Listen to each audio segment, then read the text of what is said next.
Liz, you're ruining the entire evening for your mom, for your grandma. Liz, leave the ring and pack your stuff and move out. You're not ready to get married. The way that she was reacting to you Was how a girlfriend would react to a girlfriend. As if the human slimeball Big Ed could not get any worse, in this episode you will find a new reason to hate him, as it is him and Liz's engagement party. None of his family showed up, of course, because they all disapprove of this relationship as they have seen it firsthand, but all of Liz's family comes in from out of town, and he blows up this entire party with just toxicity by setting off one of the biggest fights I've seen them have. And it all starts from something that is very dark in Ed's mind. I know I'm being a little bit vague right now, but make sure you watch till the very end because this one is insane. We're not going to get to the party right away though. First off, we're going to meet Liz's grandparents who are in town, and this is their first time actually meeting Ed, and they already see that this finger of hers is covered with a fat diamond ring, and they're a little bit worried as these are the people that raised Liz. She didn't really have her mom in her life that much, so these are like her parents, and finding this out has to be shocking. I can say that I'm happy. I've known Ed now for about a year and a half. The way that I speak about him, you would never catch me speaking about him this way. And it's so funny. This almost looks like the exact same restaurant that they met with Liz's friend in earlier this season. And it seems like every single time she has to have a conversation with somebody who she knows in her life outside of Ed, she has to have these canned responses that she just makes up in her mind about how much she loves him and how far they've come. It's all BS because as you will see in a moment here, they're just fighting like normally, if not worse off than they've ever been. Yet here she is with her grandparents being like, actually, I really love him. We're super happy. And it's a very healthy relationship. They need a little more time to get used to each other. Yeah. Ed's been single for I don't know how long. Just take care of her and love her. Don't do no wondering eyes and get pissed off and take off. I think he will. And even these grandparents have no freaking faith in Ed, and they're the type of old boomer that is very kind when it comes to relationships and optimistic, and they are like, nope, these two are not going to work out. The age difference is too much, and even then, you know, relationships are tough, but that just adds another element of confusion and chaos. This is a very important question. Him being that much older than you, are you willing to take care of him when he's not able to? And the grandma here poses a very good question, one that probably comes from personal experience, as I'm sure her and her husband here, who you're seeing, are at an age where they start to really need some care for each other in terms of just their day-to-day life. That's something Liz is going to have to think about, and really is something that most of us don't ever have to really consider in an age gap relationship. Of course, you're like, oh, I'm going to grow old with this person that I love, but at least we'll grow old at the same time, and that way we'll change each other's diapers or whatever the hell it might be. But no, Liz is going to be in probably still a pretty young age, you know, in her 40s or something, if God forbid they actually last this long. When Ed is senile, like, are you going to be the one changing his diapers? Are you going to be the one helping him, you know, up to get around the house? All of that. That's a lot of responsibility to put on somebody. And when it's somebody already as grotesque as Ed, it's going to make that care much harder when he's older, you know, in age. And you've now been 20 years of marriage with this freaking slime ball. Yeah, I would take care of him. Ed has a temper, and I can have a temper. There's been arguments where temperaments have not been healthy. And I mean, this entire conversation is just red flag city. I know I say that all the time, but it really is funny that Liz can say this crap to people and not be embarrassed that this is coming out of her mouth. All of this stuff is not confidence inspiring for anybody who is asking about your relationship. If your answer is like, well, Ed has a temper. Yeah, he's kind of a jerk. He yells at me a lot and he's really mean. And he's kind of like my dad. He's very judgmental and just thinks I'm too immature. Like, wow, this is a freaking amazing relationship so far. Tell me more.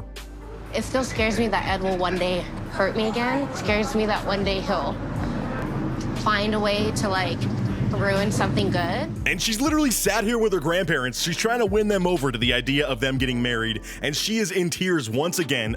I mean, is this not a sign? Every single time she's spoken to somebody about their relationship, she ends up freaking crying. But now she's like, yeah, I'm scared he's gonna hurt me again, which of course she's talking about mentally and emotionally. But still, that is pain that she goes through in this relationship, and he hurts her over and over in these same emotional ways. So it's justified that she's feeling this way, but you gotta think to yourself, I'm tearing up every single time I think of the future I have with this man. Is that a good freaking sign? No, it is not. And you can't tell me those are happy tears. Those are like painfully obvious. I am in a tough situation. I don't want to marry this man, but I kind of feel like I have to for the sake of this show and for my daughter and for my life that I have with him, whatever it might be. But it's all for the wrong reasons. So yeah, that's the meeting with the grandparents. It's nice they got some one-on-one time there. And like I said, these are the people that technically raised Liz from a young age. So they are like her parents and they have a lot to say about Ed. They don't have much confidence, but what can they really do? This is an adult. You don't really have as much control over them and they're going to have to make their own mistakes, which this marriage is definitely a mistake. Anyways, fast forward to the party now. They are having their engagement party. All of Liz's family is here, her close friends, and nobody from Ed's side is here because it seems he only has one friend in Rich and Teddy, may he rest in peace. Rich doesn't talk to him anymore, and neither does his mother, sister, family members, brother probably. Nobody really is messing with Ed at this point, so it's kind of a one-sided party. But it seems like it's starting off on a good foot. Thank you so much, you guys. Cheers. Cheers. To everybody to love. I'm sorry you chose me. I'm not.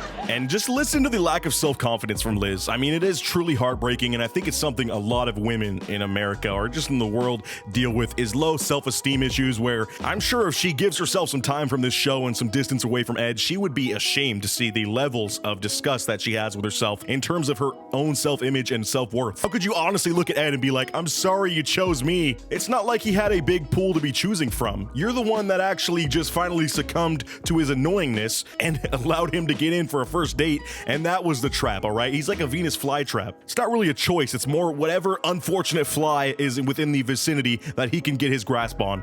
I guess my daughter and my mom most likely aren't coming. I think one day they will regret it when they do get to know Liz, but I have to respect the fact that they're just not ready.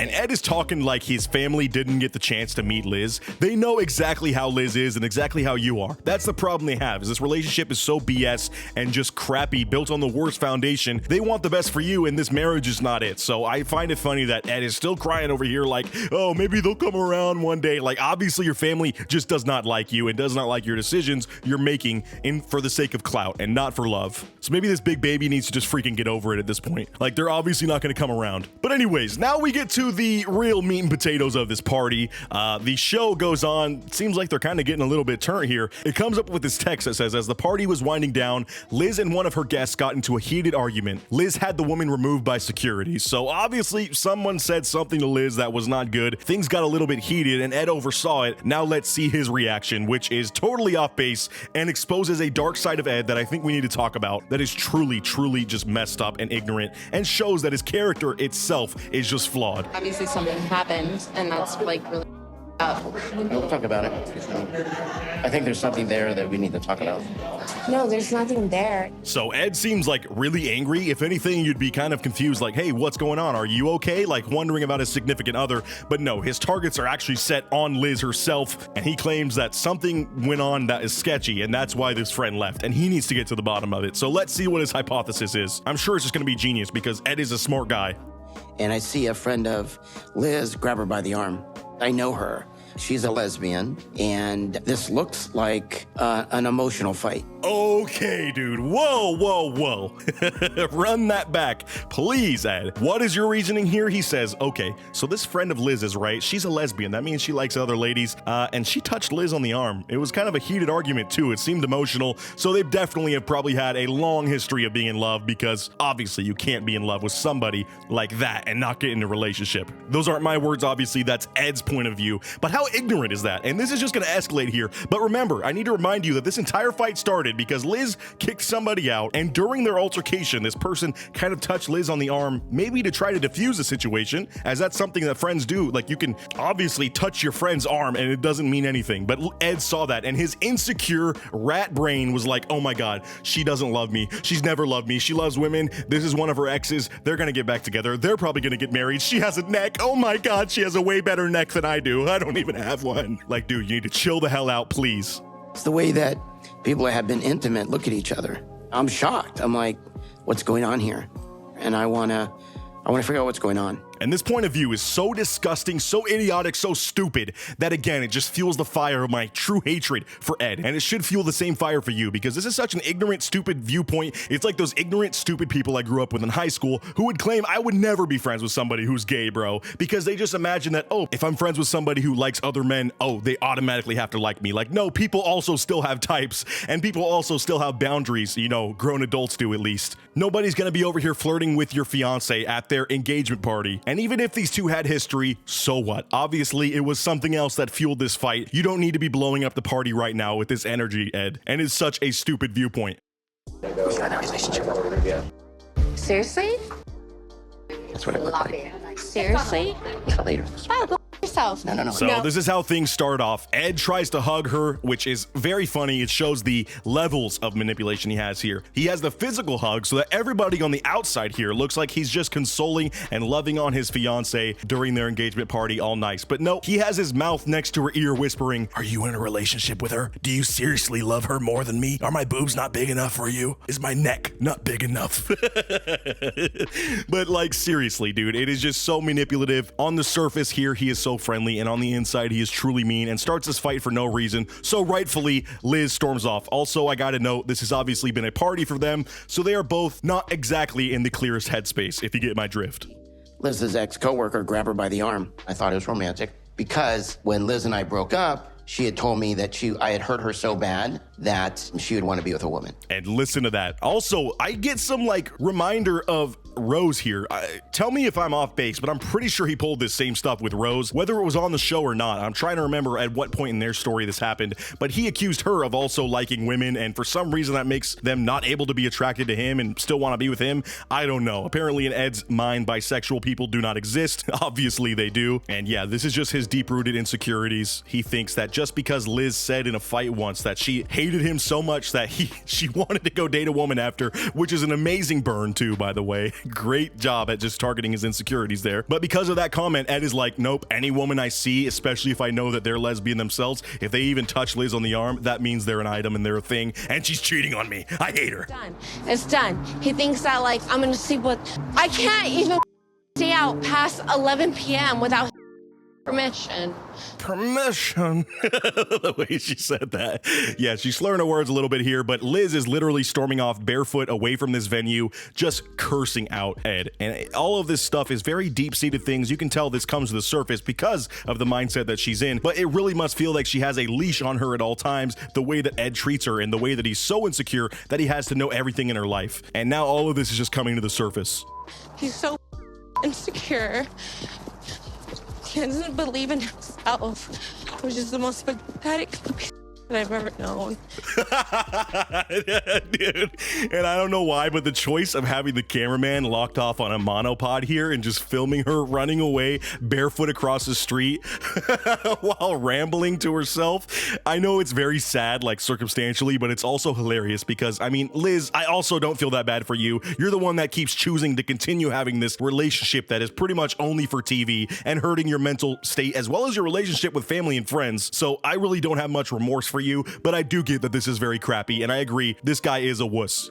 So now that she's storming off, Ed is putting on this show of worry. He's saying, oh my God, now I just know that she's gone and she's not with me, and she's also, you know, very vulnerable right now, so I'm worried about her. All I am is worried. Let's see how he responds in such a worried way once she finally answers the phone.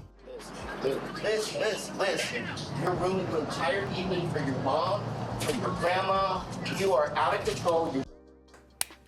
You know what? I gotta give a hand to Ed. Just when I think him being such a scumbag cannot top itself, like literally when I think he's already just at max level, he breaks through the ceiling with such force that I'm just mind blown. This man gets her to finally speak on the phone, and what's the first thing he says is not, no, where are you? Are you safe? Are you okay? I'm sorry I said that. No apologies. He just starts blaming her. You ruined this for your mom. You ruined this for your grandma. They're all gonna hate you. I spent all this money. You suck. You're out of control. You are just so out of control, and you ruined this for everybody. Who's the one that brought up this insane conspiracy theory after Liz is already having to deal with something where she had to kick a friend out of an engagement party that's already terrible enough, and now you're just escalating it and making her feel like she's the one that perpetrated it? Screw you.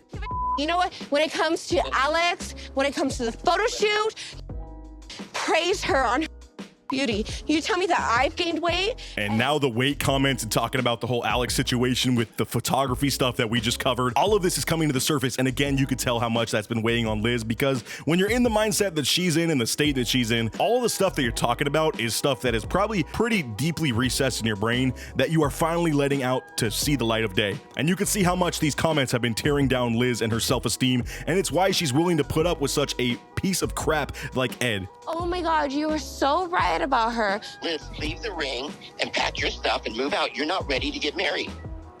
And this is where the manipulation and honestly, just the dynamic of their relationship is so toxic. I think I've talked about this before, but Liz has said in interviews and on the show in little slight comments that she didn't really have the best situation financially and the best living situation with her daughter before she met Ed. And now obviously this dude owns a house, he gets to live with her, and at the drop of a hat, as soon as they start fighting, what does he say? You need to pack your crap tonight, move out. I know you don't have any backup plan or any savings because I probably run through all of that with you and control your finances, but I need you to move out and just have, you know, somewhere else to live because we're not going to get married and we're not going to live together anymore. That is not a relationship anymore. That is you being a lord over somebody. And it's just so sickening and toxic. And thankfully, in response to this, Liz is done and throws her ring over this planter. I don't even think she meant for it to fall in this bush, but she literally walks away from the phone as Ed is ranting, which is such a power move. But yeah, don't worry, this continues. I know it feels bad cutting it off here, but the next fight that we're about to see in the next video is enough for a video of its own. So make sure you stay tuned for that because it is the biggest fight that I have seen. I've seen a clip of it already and it's just disgusting. But anyways, I'm getting a little sidetracked. Thank you for watching until the end of this one. Let me know what you thought down in the comments below and if you agree that Ed is sickening and disgusting for the comments he made in this episode. Shout out to my patrons for supporting me over there, and as always, I'll catch you guys in the next video. Until next time, peace out.